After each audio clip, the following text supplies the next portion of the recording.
Welcome student. Today we discuss Simpson rule in numerical methods. तो देखिए जो Simpson rule है ये जो हमारे पास होता है वो टू टाइप्स में होता है। एक होता है हमारे पास सिम्पसन 1/3 रूल, द सेकंड होता है सिम्पसन्स 3/8 रूल। तो हम क्या करेंगे, फर्स्टली मैं आपको इन दोनों के फार्मूलाज बता देती हूँ कि जो सिम्पसन 1/3 रूल है उसमें क्या फार्मूला रहता है और 3/8 में क्या रहता है। तो फर्स्टली हम डिस्कस करेंगे सिम्पसन 1/3 रूल। तो इसमें क्या रहता है कि जैसे हमारा कोई भी इंटीग्रल दे रखा होगा a इंटू बी में, और आपको ये बोला जाएगा कि आप इसे सिम्पसन रूल से सॉल्व कीजिए। तो हमारे पास रहता है h/3, तो h/3 y0 yn, मतलब first ordinate and last ordinate, plus में 4 इंटू ओड ऑर्डिनेट। ओड मतलब y1 y3 ये ओड टर्म्स हैं, yn-1, और 2 के साथ आएगा हमारे even ordinate, that is y2 y4 y6 and yn-2। ये हमारा किसका फार्मूला रहता है, सिम्पसन 1/3 रूल का, जिसमें हमारे पास फर्स्ट और लास्ट ऑर्डिनेट को ऐड किया जाता है। 4 के साथ हम ओड टर्म्स लेते हैं और 2 के साथ इवन टर्म्स लेते हैं ऑर्डिनेट के। तो और हमारा ये क्या रहता है, सिम्पसन रूल। ये 1/3 रूल की बात की जा रही है। आगे मेरे पास रहेगा सिम्पसन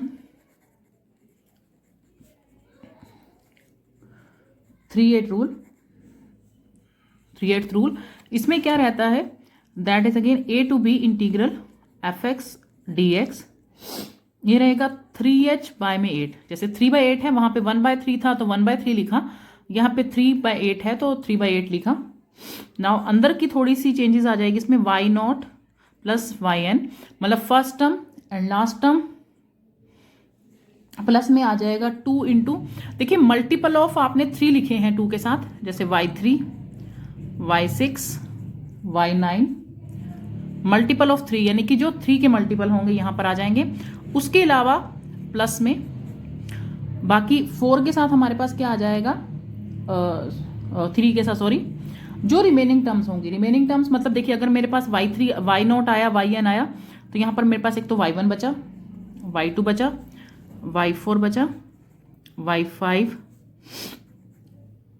y7 हो गया, 6 यहाँ आ गया है, एंड सो ऑन yn-1। तो ये हमारा क्या हो गया, सिम्पसन 3h/8 रूल। इसमें हमारे पास क्या है, फर्स्ट एंड लास्ट टर्म 2 के साथ आएंगे मल्टीपल ऑफ 3। उसके अलावा जो भी पॉइंट्स ऑर्डिनेट में बचेंगे, जैसे हमारे पास y0 तो यहाँ आ गया, तो एक तो y1 बचा, यहाँ से y2 बचा, y3 तो यहाँ आ गया, y4 y5 बचा, 6 यहाँ आ गया, 7 आएगा, 8 आएगा, 9 यहाँ आ जाएगा। इस तरह जो टर्म्स आएंगी that are the Simpson 3/8 rule. इसमें हम अब कुछ प्रॉब्लम्स से लिख लेते हैं इससे रिलेटेड, कि चाहे वो सिम्पसन 1/3 रूल की होंगी या कुछ इसकी होंगी, तो वो देख लेते हैं। हाँ जी, जैसे फर्स्ट है हमारे पास सिम्पसन, आपने इसको 1/3 रूल से करना है, taking h is equal to 1/4। देखिए हमारे पास इसके अंदर हमारे पास इंटीग्रल दे दिया गया है, that is 0 to 1 dx 1 plus x²। आपको कौन सा रूल अप्लाई करना है, Simpson 1/3 rule, taking h is equal to 1/4, यानी h हमारे पास ऑलरेडी गिवन है। अब देखिए, अब हमारे पास अगर मैं इसका प्रूफ करती हूं तो हमारे पास fx क्या हो गया, fx दैट इज y, वो हो गया हमारे पास 1/x²। h हमारे पास क्या है, 1/4। आपकी विश है, चाहे आप इसे 1/4 में ले लीजिए या 0.25 में ले लीजिए, उसके हिसाब से ही डिस्टेंस हमें निकालना है। तो देखिए मेरे पास h 1/4 है, यानी कि इतना डिस्टेंस है, और मुझे कहाँ तक जाना है, 0 to 1 में। तो आप क्या करोगे, 0.5 का डिस्टेंस है, तो पहले मैं स्टार्ट हो जाती हूँ, 0 से स्टार्ट करूंगी, यानी x0 तो हो गया मेरे पास 0। हमें ऑर्डिनेट बनाते हैं इसके, मतलब x की वैल्यू बनानी है, x1 हो गया मेरे पास 0 प्लस 0.25 यानी कि 0.25, x2 हो जाएगा 0.25 विथ हमारे पास 0.25 की है, यानी कि जब मैं x की वैल्यू फाइंड आउट करूंगी तो वो हर बार मुझे 0.25 का डिफरेंस लेना पड़ेगा। जैसे एक्स नोट मैंने 0 से स्टार्ट किया, क्योंकि हमारे पास जो इनिशियल वैल्यू थी इसकी ए था, वो क्या था 0 हो गया। x1 हो गया 0 प्लस 0.25, x2 हो गया, ये हो गया 0.50, x3 0.50 प्लस 0.25 दैट इज 0.75, और x4 हो गया 0.75 प्लस 0.25 दैट इज 1। तो हमने स्टार्ट कहाँ से किया था, 0 से, पहुंच कहाँ गए 1 पर, क्योंकि मुझे ये जो इंटरवल है ये किस में डिवाइड करना है, 0 to 1 के अंदर, जिसका डिस्टेंस कितना हो 0.25। तो मेरे पास पहला पॉइंट हो गया 0, दूसरा हो गया 0.25, थर्ड हो गया 0.50, फिर हो गया 0.75 और फिर हो गया 1। अब इन पॉइंट्स पर, ये तो हो गई हमारी x की वैल्यू, इन पॉइंट्स पर हम y की वैल्यू चेक करेंगे। तो ये हमारी जो पहली वैल्यू है वो हम फाइंड कर लेते हैं। तो हम लिखेंगे the corresponding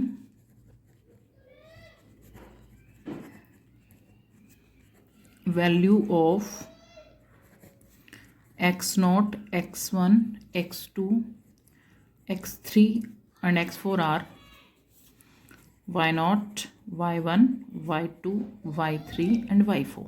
mean to say कि हमारे पास जो y0 की वैल्यू होगी वो किसके कोरस्पॉन्डिंग होगी, x0 की। मीन्स x0 की हेल्प से हम किसकी वैल्यू निकालेंगे, y0 की।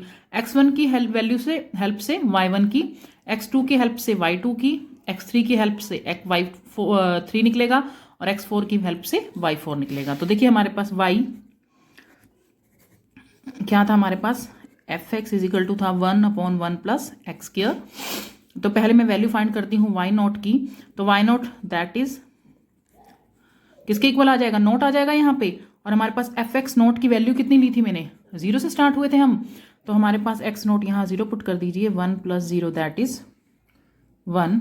नाउ y1 ले लेते हैं, fx1। मेरे पास y0 कितना था, देखिए मैंने हर बार डिफरेंस लिया था 0.25 का, तो 0.25 आ जाएगा। मैंने बोला आपको कि h हमारे पास 0.25 है। तो देखिए अगर मैं एक इंटरवल में आपको शो करती हूँ, मेरे पास ये 0 है और ये क्या है 1। मुझे इसको कुछ पार्ट्स में डिवाइड करना है, और हर बार मेरा जो डिस्टेंस है वो 0.25 का आ रहा है। तो पहला डिस्टेंस आया ये, फिर आएगा ये, फिर आएगा 75। इस तरीके से मेरे डिफरेंस निकलेंगे 0, 0.25, 0.50, 0.75 एंड 1। तो ये हमारे पास आ गए डिफरेंस। इसके अंदर 1 कर देते हैं, ठीक है। तो हमने क्या किया है, इसके अंदर यही डिफरेंस के ऊपर हमने वैल्यू निकालनी है। देखिए ये इंटरवल है हमारे पास, 0.25 की ही विथ बन रही है। तो यहाँ पर हर किसी के बीच का डिफरेंस, क्योंकि h हमारे पास जो होता है वही हमने डिफरेंस लेना होता है, उसके कोरस्पॉन्डिंग ही हमारी x0 की, x1 की, x2 की, x3 और x4 वटेवर जितने भी पॉइंट निकालने हैं सबकी वैल्यू निकलती है।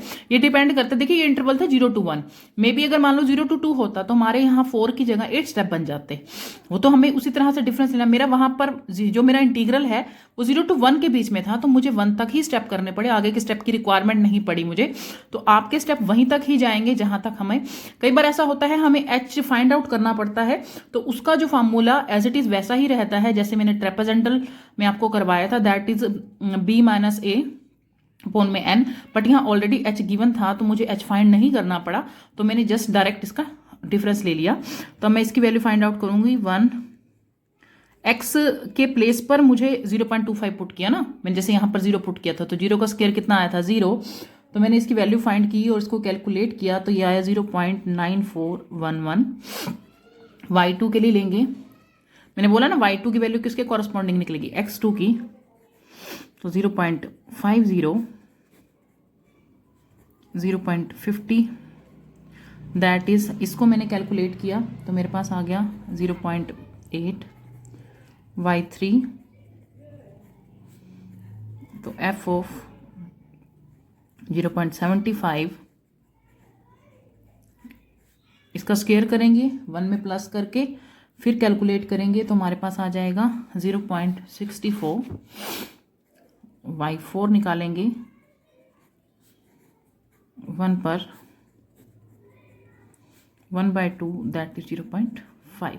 तो ये हमारी वैल्यू आ गई कॉरस्पॉन्डिंग। मीन्स जब मेरे पास यहाँ पर हम कर देते हैं x और ये हो जाएगी मेरी वैल्यू y की fx की। x नोट पर मेरी वैल्यू कितनी आई है, y नोट की 1। x नोट कितना था मेरे पास 0 था। जब मेरे पास x नोट 0.25 है तो मेरी वैल्यू आई है 0.9, यानी वाई ऑर्डिनेट की वैल्यू आई हुई है ये। उसके बाद 2 पर है 0.50 पर वैल्यू है 0.8, 0.75 पर आई है 0.64 और 1 पे आई है 0.5। मैंने वाई ऑर्डिनेट निकाल लिए हैं किसकी हेल्प से, उस फंक्शन की हेल्प से। कई बार तो आपको टेबल भी डायरेक्ट दिया होता है, बट यहाँ पर फंक्शन दिया था, तो फंक्शन में मैंने क्या किया, एक्स ऑर्डिनेट जो हमने बाई पॉइंट इंटरवल बनाए थे, इंटरवल मैंने एच दिया था तो मैंने इंटरवल बना लिया अपने इंटरवल के हिसाब से, मैंने उसकी वैल्यू पुट कर दी और फंक्शन के अंदर, गिवन फंक्शन के अंदर, और मैंने वैल्यू निकाल दी। अब मुझे क्या अप्लाई करना है, सिम्पसन 1/3 रूल। तो वो क्या होता है हमारे पास, integral a to b fx dx h/3 y0 plus yn, plus में क्या होता है हमारे पास 4 into odd term and 2 into even term. ये तो देखिए मैंने आपको एक जनरल फार्मूला बताया है। अब हम अपने ही फंक्शन के अकॉर्डिंग देखते हैं कि जो मेरे पास फंक्शन गिवन है उसके अकॉर्डिंग क्या क्या वैल्यूज आएंगी। जैसे h/3 y0 yn कौन सा बनेगा, जो लास्ट फंक्शन है, लास्ट है मेरे पास, लास्ट टर्म कौन सी है 4, यानी कि yn होता है लास्ट, यानी कि कितना हो गया y0 प्लस y4 4। मुझे लिखने हैं यहाँ पर ओड। तो देखिए ओड क्या है, एक तो y1 ओड है, एक y3 ओड है, ठीक है। y1 यानी कि हमारे पास हो जाएगा y1 और क्या है y3 ओड है, जो मेरे पास गिवन फंक्शन है मैं उसके अकॉर्डिंग इसको पुट कर रही हूँ। दूसरा मेरे फंक्शन में अब इवन वैल्यू देखिए कौन सी है, इवन वैल्यू मेरे पास है 2 और 4, बट 4 मैं ऑलरेडी यूज कर चुकी हूँ लास्ट में, तो मेरे पास क्या हो जाएगी, सिर्फ क्या यूज हो जाएगी, y2 यूज हो जाएगी, क्योंकि एक ही पॉइंट को जैसे 4 मैंने यहाँ यूज कर दिया, वैसे ये इवन था बट ये लास्ट पॉइंट भी बन रहा था, तो मैं इसे दोबारा रिपीट नहीं करूंगी। ये हमारे पास वैल्यू हो गई। अब हम इस वैल्यू को पुट कर लेते हैं। तो देखिए आपके पास h था 0.25 अपॉन में 2, y0 मेरे पास कितना आया था, दैट इज 1, y4 था 0.4, 4 इंटू ओड टर्म, ओड मेरे पास थी y1, तो y1 की वैल्यू थी 0.9411 और y3 कितना था हमारे पास 0.64, y2 है हमारे पास 0.8। नाउ आप इसको कैलकुलेट कर लेंगे कि हमारे पास, इसको कैलकुलेट करके हमारे पास आ रहा है 9.4244 अपॉन में 12, दैट इज 0.7853। तो ये हमारा इसका प्रोसीजर है। आगे प्रॉब्लम देख लेते हैं। तो देखिए नेक्स्ट मैं प्रॉब्लम आपको बता रही हूँ, evaluate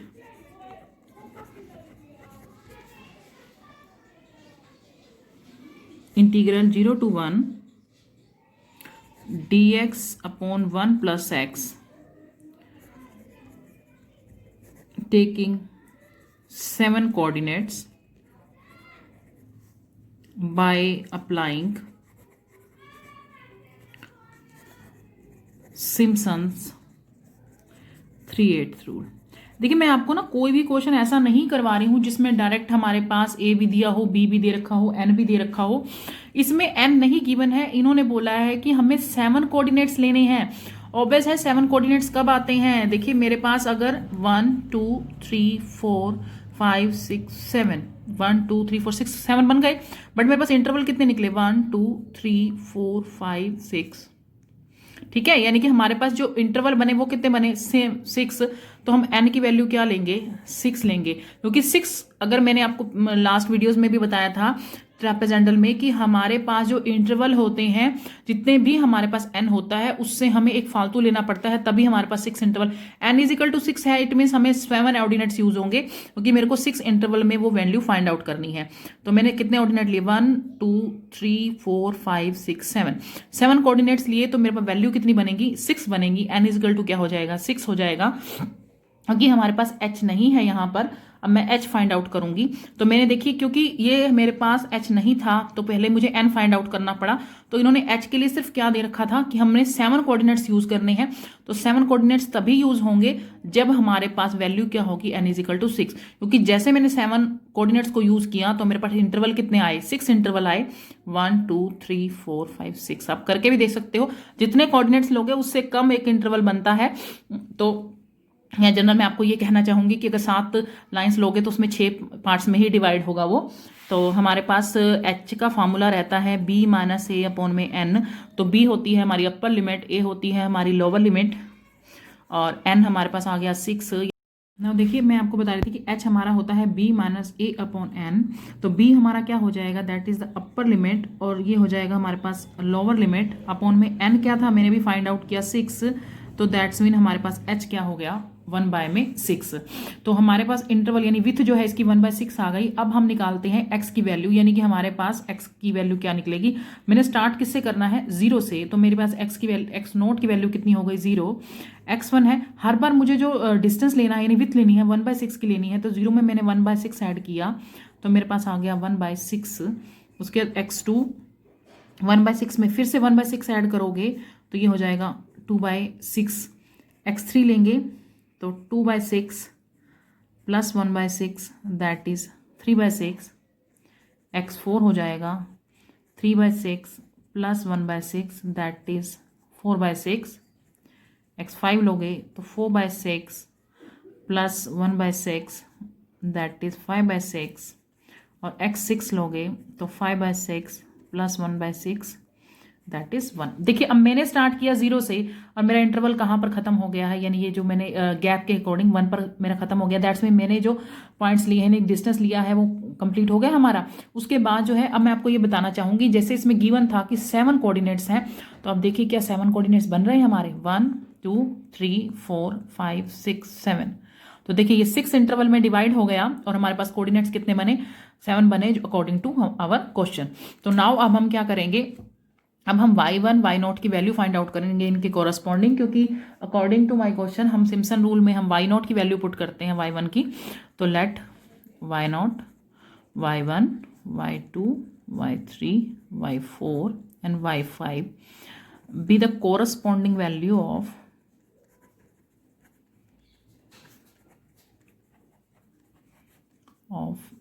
x0 x1 x2 x3 x4 and x5। Means y0 जो है मैं x0 के कॉरस्पॉन्डिंग निकालूंगी, y1 को x1 के, y2 को x2 के, एंड सो ऑन। ठीक है ना। तो मैं अपना फंक्शन से स्टार्ट करती हूँ कि हमारे पास देखिए गिवन फंक्शन क्या है इंटीग्रल के अंदर, 1/x है। तो हमने क्या करना है, इसको मैंने लेट कर लिया y के इक्वल। अब मुझे वैल्यू फाइंड आउट किसकी करनी है, y0 की। तो मैं y0 किसके कॉरस्पॉन्डिंग निकालना है, x0 के। तो x0 मेरे पास कितना है 0, तो मैंने सिर्फ क्या करना है यहाँ 0 पुट कर दूंगी, तो 1 प्लस 0, तो कितनी आ जाएगी y0 की वैल्यू 1। नाउ y1 की वैल्यू निकालूंगी तो x1 के कॉरस्पॉन्डिंग निकलेगी। तो x1 हमारे पास कितना था, दैट इज 1/6। 1/6 पुट कर देते हैं, ये हो जाएगा 1 7/6। तो ये हो जाएगा रेसिप्रोकल करके 6/7 y2। तो ये किसके कॉरस्पॉन्डिंग निकलेगा, x2 के। तो x2 की वैल्यू थी अपने पास 2/6। मैंने जस्ट कुछ नहीं किया, मैं x के प्लेस पर वैल्यू पुट कर रही हूँ। तो 1/8/6, इसका रेसिप्रोकल करोगे तो 6/8 y3 x3 के अकॉर्डिंग निकलेगा, और x3 हमारे पास कितना है 3/6, 1 प्लस 3/6 दैट इज 9/6। तो ये हो जाएगा 6/9। y4 किसके कॉरस्पॉन्डिंग निकालोगे, x4 के। तो ये हो जाएगा 4/6, 4/6 दैट इज 10/6। तो इसका रेसिप्रोकल करेंगे तो 6/10। y5 that is fx5। तो ये है 5/6, 1 प्लस 5/6 दैट इज 11/6। तो इसका रेसिप्रोकल करेंगे तो 6/11। y6 देखिए हमारे पास लास्ट पॉइंट कितना आना था, 1 था x6 का। मैं कुछ नहीं कर रही हूँ, बस वैल्यू ही है हमारे पास 1/2। देखिए इस तरीके से मैंने y0 भी निकाल लिया, y1 भी, y2 भी, क्योंकि जब हम सिम्पसन मेथड में यूज करेंगे तो हमें y की वैल्यू चाहिए, x की वैल्यू नहीं चाहिए। तो x के यूज करके हमने y की वैल्यू फाइंड आउट कर ली। अब हम इस पे मेथड अप्लाई कर देते हैं। तो देखिए हमारे पास हमने कौन सा करना था, सिम्पसन 3/8 रूल। तो उसमें हमारा क्या रहता है, integral a to b fx dx 3h by में 8 y0 plus yn means first term and the last term 2 plus में मल्टीपल ऑफ 3, यहाँ 9 आएगा सॉरी, प्लस में 3 इंटू रिमेनिंग टर्म, जो भी रिमेनिंग टर्म बचती हैं हमारी वो यहाँ आ जाएंगी इस फंक्शन में। तो अब हम फॉर्मूले में पुट करते, मैं आपको इस क्वेश्चन के अकॉर्डिंग बता देती हूँ। देखिए हमारा इंटीग्रल था 0 to 1, फर्स्ट टर्म थी हमारे पास y0, लास्ट हमारा कहाँ तक गया था 6 तक, तो यहाँ yn की जगह क्या आ जाएगा y6। देखिए मैं उसके अकॉर्डिंग लिख रही हूँ जिस अकॉर्डिंग हमारे क्वेश्चन के अंदर है। हमारी लास्ट टर्म 6 बन रही है, अगर 7 बन रही होती तो 7 लिखते, जो हमारे क्वेश्चन के अकॉर्डिंग आएगी। सेकेंड y3 और y6, अब मल्टीपल देखिए हमारे पास मल्टीपल इस क्वेश्चन के अंदर बनते हैं, एक तो y3 बनता है और एक y6 बनता है। y6 हम ऑलरेडी यूज कर चुके हैं तो हम y3 लेंगे plus 3।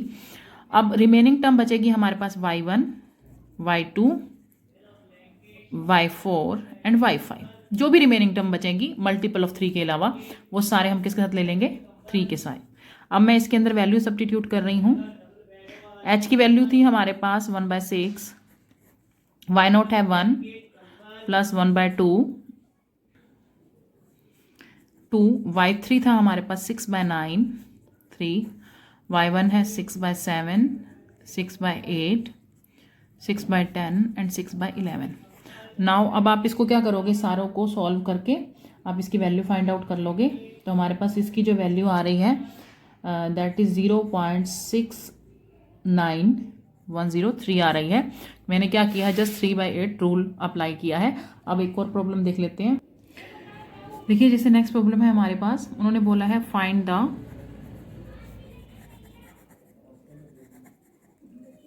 Appropriate value of log base e 5,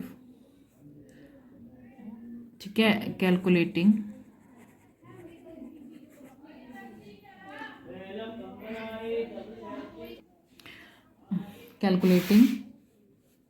Simpson 1/3 rule, integral 0 to 5 dx 4x plus 5, ठीक है, dividing into 10 equal parts. Means direct ही हमें ये दे रखा है कि 10 इक्वल पार्ट्स में इसको करना है। मीन्स n तो हमारे पास डायरेक्ट ही गिवन है और a और b भी गिवन है। तो हम स्टार्ट करते हैं। जैसे देखिए हमारे पास हेयर a क्या है 0, b है 5 और n है 10। तो पहला प्रोसीजर हमारा क्या रहता है कि हम h फाइंड आउट करते हैं, that is b by minus a upon में n। तो 5 माइनस 0 अपॉन में क्या हो जाएगा, n है 10, तो कितना हो गया 1/2। तो आपकी विश है, चाहे आप 0.5 लगा लीजिए, चाहे वो लगा लीजिए 1/2 से कर लीजिए। तो मेरे पास था 0.5।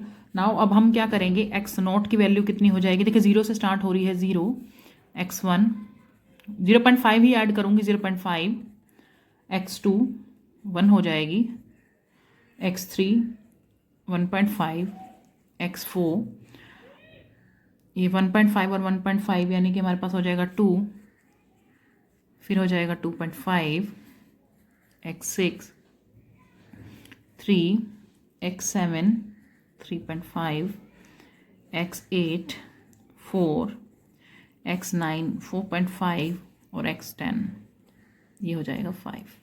देखिए आपको कभी भी कोई इंटरवल गिवन होगा या कोऑर्डिनेट्स कुछ भी गिवन होगा तो आप हमेशा देखिएगा कि हमारी जहाँ से वैल्यू स्टार्ट होती है हम उतने पार्ट्स में डिवाइड करने पर लास्ट वैल्यू हमारी अपर लिमिट तक पहुँच जाती है। जैसे इसमें 5 थी तो हमारी 5 तक पहुँच गई। तो ये हमारी किसकी वैल्यू आ रही है 10 तक, और यानी हमारे इंटरवल कितने में डिवाइड हो गए हैं, 10 पार्ट्स में डिवाइड हो गए हैं।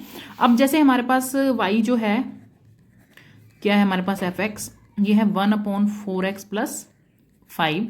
अब हम y0 की वैल्यू फाइंड आउट करेंगे जैसे मैंने लास्ट क्वेश्चंस में किया। तो पहले मैं 0 पुट कर दूंगी यहाँ पर। तो हमारे पास इसकी वैल्यू आ रही है 1/5 दैट इज 0.2 y1। तो fx1 कितना था 0.5, तो यहाँ 0.5 पुट कर देती हूँ। तो हमारे पास कैलकुलेट करने के बाद हमारे पास वैल्यू आ रही है 0.1429 y2 fx2, और fx2 क्या था 1 के इक्वल था, 4 इंटू 1 प्लस ऑफ 5, यानी ये आ जाएगा 0.111। ये आ गया y3 हमारे पास था यानी x3 हमारे पास कहाँ तक हम गए थे, 1 तक, that is 1.5, 1/4 into 1.5 plus 5। Just कुछ नहीं करना है, हमें फंक्शन में वैल्यू पुट करनी है और y की वैल्यू फाइंड आउट करनी है। y4 that is 2, 4 into 2 plus 5, यानी कि क्या हो गया 13। तो हमने इसको डिवाइड किया तो हमारे पास आ रहा है 0.0769 y5 that is fx5 2.5 put करेंगे अब यहाँ पर, 4 इंटू 2.5 प्लस 5, तो हमारे पास कैलकुलेट करके आ रहा है y5 की वैल्यू आ रही है दैट इज़ 0.6667, y6 f3 मैं इसमें 3 पुट करूँगी, फिर आ रही है हमारे पास 0.0588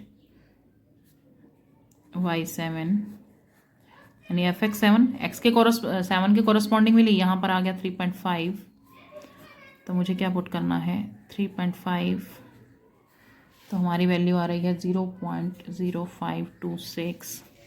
देखिए ये डायरेक्ट आप कैलकुलेटर से कर सकते हैं इसको। f8 आ गया, 4 आएगा पहले, 4 इंटू 4 प्लस 5, तो y8 की वैल्यू हमारे पास आ रही है 0.0476, y9 दैट इज़ 4.5,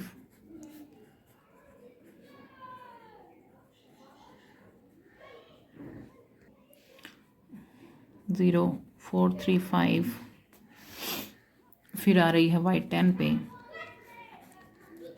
10 में हमारा पॉइंट क्या बना था 5, 1 यानी कि 20 प्लस 5 दैट इज 0.04। तो मैंने सिर्फ क्या किया है, जस्ट कुछ नहीं किया है, वैल्यू फाइंड आउट की है कुछ फंक्शन के अंदर, तो हमारे पास ये सारी वैल्यूज हमें मिल गई हैं 10 तक। नाउ वह हमने क्या अप्लाई करना है, सिम्पसन 1/3 रूल। तो 1/3 रूल में क्या था अपने पास, a टू b, a हमारे पास है 0 to 5, fx मैं डायरेक्ट फंक्शन ही लिख रही हूँ यहाँ पे, 1/3 था यानी कि 1/3h, y0 हमारे पास y0 आएगा, y लास्ट टर्म कितनी है दैट इज 10। फिर क्या था मेरे पास, हमने बोला था आपको 4 के साथ हम ओड टर्म लिखेंगे, ओड हमारे पास है y1, y3, y5, y5, y9, और 2 के साथ था हमारे पास इवन टर्म यानी कि 2, 4, 6 एंड 8। 10 भी है लेकिन 10 हम स्टार्टिंग में यूज़ कर चुके हैं तो मैं इसका यूज़ नहीं करूँगी। नाउ हम इसके अंदर सारी वैल्यू सब्स्टिट्यूट कर देते हैं। एस था 0.5 बाय में 3, तो y0 हमारे पास कितना आया हुआ है दैट इज 0.2 और लास्ट टर्म है 0.04 प्लस 4, y1 कितना है हमारे पास 0.1429 प्लस y3 है 0.0909, y5 है 0.667, y7 है 0.0526 और y9 है 0.0435। और 2 के साथ कौन सी टर्म लिखनी है इवन, तो इवन में हमारे पास y2 है दैट इज 0.4111, y2 के बाद है y4 दैट इज 0.0769, फिर है y6 0.0588, y8 दैट इज 0.0476। हमने कुछ नहीं किया है, जस्ट मैंने इस फार्मूलाज में सब देखिए, जो फार्मूला है मैंने आपको बेसिक बताने का, आपको हमें जो फार्मूला है वो अकॉर्डिंग टू हमारे फंक्शन ही क्रिएट करना होता है कि हमारा फंक्शन गिवन फंक्शन क्या है, उसके according first and last term क्या बनेगी। तो जैसे मैंने इसको कैलकुलेट किया तो हमारे पास आ रहा है 0.8025।